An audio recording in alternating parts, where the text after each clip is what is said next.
औज़ुबिल्लाहिमिनश्शैतानिर्रजीम बिस्मिल्लाहिर्रहमानिर्रहीम। मैं अपने रब का जितना भी शुक्र अदा करूं वो कम है।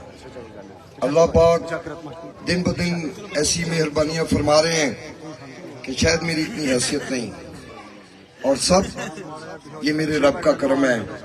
मेरे मरहूम माँ बाप की दुआएं हैं, मेरे जो इस वक्त बुजुर्ग दुनिया में मौजूद हैं, मेरे दोस्त हैं, मेरे भाई हैं, ये सब उनकी दुआएं हैं।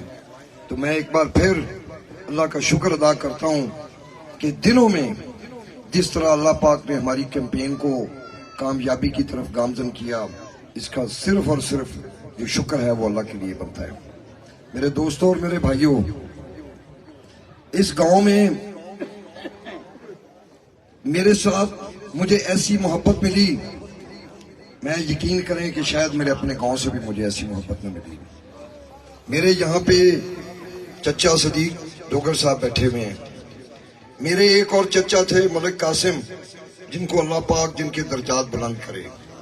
मेरे एक और चचा थे जो फौत होने से पहले मुझे दुआएं दे गए, चौधरी जमील साहब। और मेरे एक चौथे चचा थे हाजी शेर साहब। मैं समझता हूँ अल्लाह पाक हमारे इन बुजुर्ग जो दुनिया में हैं इनको लंबी सेहत वाली जिंदगी दे, और जो मेरे तीन चचा दुनिया से चले गए अल्लाह पाक उनकी मगफरत फरमाए और उनके खानदान पे रहमतें फरमाए। और अल्लाह पाक से दुआ है कि मेरी आज ये जो मोहब्बत एक दफा कायम हुई है, ये मेरे और इनके और हमारी अगली 7 नहीं बल्कि 14 नस्लों तक ये मोहब्बत अल्लाह ताला कायम रखे। मैं तो ये जो अब कुछ सब कुछ देख रहा हूँ, मुझे तो इंशाल्लाह ऐसे लगता है कि अल्लाह पाक ने हमें कामयाब कर दिया है। इंशाल्लाह। अब तो सिर्फ आप मेरे दोस्तों भाइयों ने मेहरबानी करनी है, 8 तारीख को गफलत नहीं करनी। ये ना हो तुम आखो भी असं तो जिते पे हाँ, वोट पावन की केड़ी लोड़ है। ऐसा नहीं हैगा, एक एक वोट कीमती है। अल्लाह पाक तुहानू 50-60 हजार की लीड तो जिताएगा इंशाल्लाह। सरदार करण हाशिम डोगर जिंदाबाद, सरदार करण हाशिम डोगर जिंदाबाद। मेरे दोस्तों और भाइयों, इत्थे मैं 5 साल तो जिहड़ी सियासत की है, मैं कोशिश की है मैं शराफत नाल करा, और मैं कोशिश की है कि मैं दयानतदारी नाल करा। मैं कोशिश की है कि मैं तुहाडी डिवेलपमेंट तुहाडे मसाइल हल करा। तुसी यकीनन ढिंग शाह तो उस्मान वाला सफर करते होगे, तुहानू याद है ना उत्थे 5 साल पहला की हाल सी। इधर नूं मूंह कोई नहीं सी करदा, रक्शे उलट जांदे सी, मेरिया मावां भैणां उन्हां दे कपड़े लिबड़ जांदे सन। ते अज मजा आंदा जे उत्थे सफर करन दा कि नहीं? इंशाअल्लाह। किन्ना को आंदा, जरा तालियां मारो। हाँ, तुहानू आपदे, चलो उन्होंने तो छड्डो, आपदे पिंड दा हाल याद है? स्टेशन तो आईदा सी, इथों कोई ट्राला नहीं सी लंघ सकदा। उस वेले 2 ऑप्शन सन, या इनू परले पासों लै जाओ या उरले पासे लाओ। ये पूरे पिंड दा एक मुतफिका फैसला सी। उस वेले मेरे चाचे सदीक ने भी यही कहा, ते मेरे चाचे जमील ने भी यही कहा भी इधरों बननी चाहिए।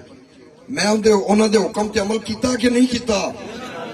और तुसी मैनू उनका जवाब दोगे कि नहीं दोगे?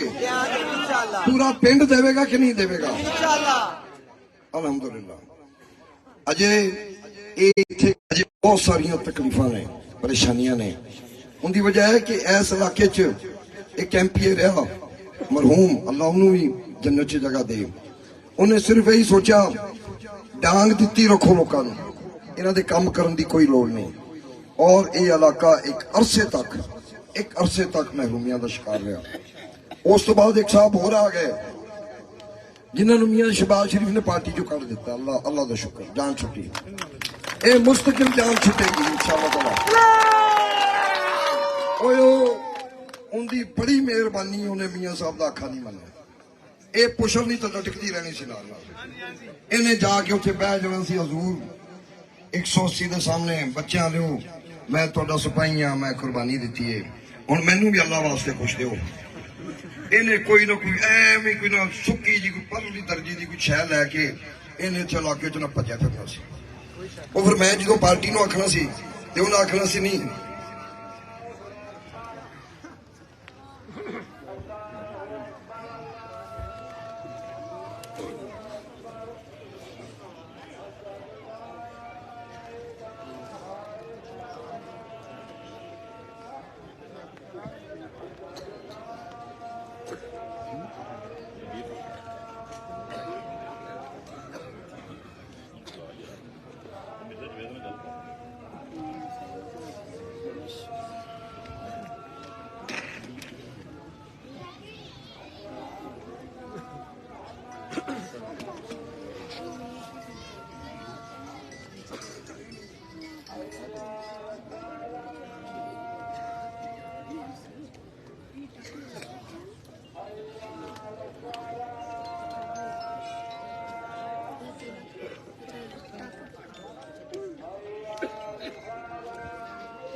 मेरे दोस्तों और भाइयों, मैं अर्ज कर रहा सा कि उन्हें पूरे इलाके के उत्ते एहसान करता है चौधरी हसन रज़ा साहब ने, उन्हें ही मनी मियाँ साहब की। मैनू ये दसो कि क्या मियाँ शहबाज शरीफ साहब की उन्होंने बुनियादी रुकनीत ही खत्म कर दी? इन्हें अपने इलाके के उत्ते एहसान नहीं किया? ये कीता है? नहीं तो मैं पहले अर्ज की भी पुछल लटकती रहनी सी।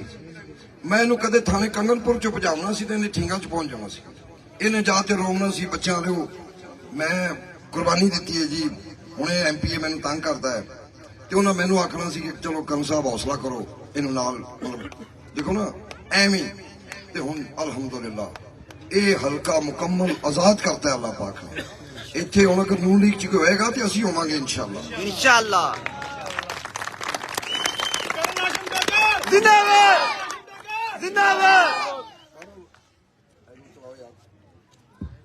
अच्छा, ये तो हुई इलैक्शन दी गल्लां। मैं अर्ज कर रहा भी अजे बड़े सारे काम ने जिहड़े होने वाले ने। ये मैनू ना जान के पैदल उथों टूर के लियाए ने ताकि तुदल जो जाए अया पापा मैनू ना पैदल टूरो, मैनू उंज दसो, मैं इंशाल्लाह बनवा देंगा। बहरहाल ये तुहाडी मुहब्बत है, तुसीं मैनू कित्थों पेट्रोल पंप तो लैके आए हो। इंशाअल्लाह ताला ये रस्ता नहीं, इत्थे मेरे मरहूम चाचे कासम की आबादी के नाल भी मसले ने, उत्थे पानी का मसला है, उत्थे रस्ते का मसला है। इंशाअल्लाह ताला मैं अल्लाह के हुक्म नाल ये मैं काम दोवें जरूर करावांगा। मजीद इस तो इलावा जो पिंड दे विच कमी पेशी है, ਇਹ ਤੁਹਾਡੇ ਸਾਹਮਣੇ ਤੁਹਾਡੇ ਲੀਡਰਾਂ ਬੈਠੇ ਨੇ, ਇਹ ਜਿਵੇਂ ਜਿਵੇਂ ਮੈਨੂੰ ਆਖੀ ਜਾਣ ਉਹ ਜੱਗ ਨੂੰ ਵਿਖਾਉਣਾ ਅੱਜ ਹੱਕ ਜਿੱਤ ਕੇ ਮੰਜ਼ਿਲਾਂ ਨੂੰ ਮਿੱਥ ਕੇ ਮੇਰਾ ਦਾਗ ਲੱਗਣ ਨਾ ਦੇਣਾ ਪਿੱਠ ਤੇ। ਅਸੀਂ इंशाअल्लाह ताला ਬਰਾਦਰੀਜ਼ਮ ਤੋਂ ਪਾਕ ਸਿਆਸਤ ਕਰਾਂਗੇ। मैं बिल्कुल किसी ਨੂੰ ਇਸ ਬੇਸ ਤੇ अच्छा या बुरा नहीं समझदा कि फलाना फलाने ਦੀ ਬਰਾਦਰੀ है, ਇਹਨੂੰ मैं गुनाह समझना। मैं पैदा होया सां ते 4 साल की उम्र सी ते मेरे वालिद साहब ने मरहूम ने मैनू पाकिस्तान के सब तो बड़े स्कूल च पाता। 11 साल रहा, कदे बरादरी की गल ही नहीं सुनी। फिर मैं फौज च चला गया। इत्थे अगर कोई फौज चो रिटायर है ने, उन्होंने तो पूछो, फौज च तो बरादरी का जिक्र ही कोई नहीं है। फौज ऐसा एक जबरदस्त अदारा है, समझने वो ब्रिगेडियर लगे होंगे ने ते बड़िया बड़िया कौमां दे लोग उन्होंने थले मतैहत नौकरी करते तो सलूट भी मारते। मैं इहो जी म्याना रवि चाहना, मैं वही सिस्टम चाहना जिहड़ा मैं 2 जगह ते रहा ते बरादरीज़म नहीं सी, मैं वो माहौल इत्थे पैदा करना चाहना।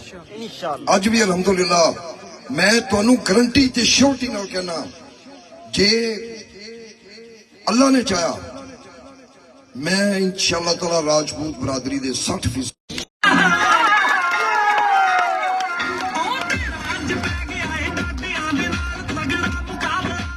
उनकी वजह है ये सारे इको जिहे नहीं होंगे, पढ़े लिखे लोग ने, इन्होंने खाम खा ये खराब करन डे ने। यह जड़ा इत्थे बरादरीज़म का मुजाहरा इंतहाई अफसोसनाक है। मैं मजम्मत करना, वो मरहूम साडा भरा फौत हो गया, अल्लाह ताला उन्हें बख्शे। मैं कोई कसर नहीं छड्डी कि मैं उहदे नाल ना खलोवां। पूरा पिंड नाराज हो गया होवे, मैं उन्हें नाराज नहीं होवन दिता। वो कतलां च है सी शामिल या नहीं सी शामिल, मैं कोई तत्ती वाह नहीं वगन दी। एक बड़ा वड्डा डैमरी SHO सी, उन्हें इनू फड़िया मरहूम नू लाख रुपया रिश्वत लई। वो इंस्पैक्टर मैनू बाद च कहंदा है कि कर्नल साहब तुसीं वायद वापस कर। मैं वो पैसे वापस कराए। इन्हां दी जमीन दा मामला सी, स्टेशन ते गलबन पुलिस वालियां ने उत्थे। हुण मैं इस तो इलावा होर की करां जी, दसो? सिर्फ ये कि मेरे नाम दे नाल म्यू नहीं लिखिया ते तुसीं वाबस्तगी चेंज कर दो। इंतहाई शर्मनाक गल है। और भाई वोट बंदा वेख के दो, बरादरी वेख के ना दो, तुसीं आपदा नुकसान करदे पै जे। ये राजपूत बरादरी भी उन्नी चंगी है जिन्नियां बरादरी है, डोगर बरादरी। खुदा दा वास्ता लोगों नूं गलत रस्ता ना वहाओ।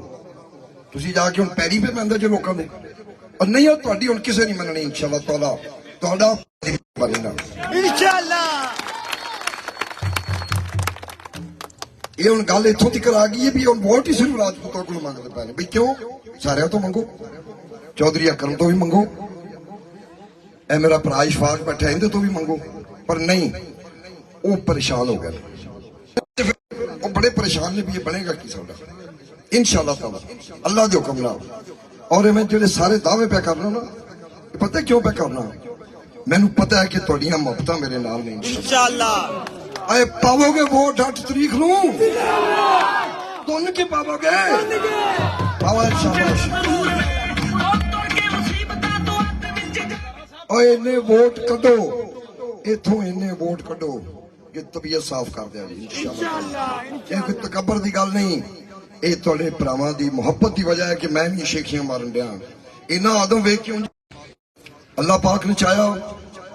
ਯਾਦ ਰੱਖਿਆ ਜੇ ਸਫੈਦ ਰੰਗ ਦਾ ਬੈਲਟ ਪੇਪਰ ਹੈ, ਉਹਦੇ ਉੱਤੇ ਉਕਾਬ ਦਾ ਨਿਸ਼ਾਨ ਹੋਏਗਾ। ਮੇਰੇ ਬੈਲਟ ਪੇਪਰ ਦੇ ਉੱਤੇ ਸ਼ੇਰ ਦਾ ਨਿਸ਼ਾਨ ਨਹੀਂ ਹੋਏਗਾ। ਆਪਾਂ ਅੱਲਾਹ ਨੇ ਕਰਮ ਕੀਤੇ ਤੇ ਸ਼ੇਰ ਦਾ ਨਿਸ਼ਾਨ ਉਹ ਮੈਂ ਆ, ਉਹ ਮੈਂ ਹੀ ਹੁਣ ਸ਼ੇਰ ਇਥੋਂ ਦਾ ਮੈਂ ਇਨਸ਼ਾਅੱਲਾ।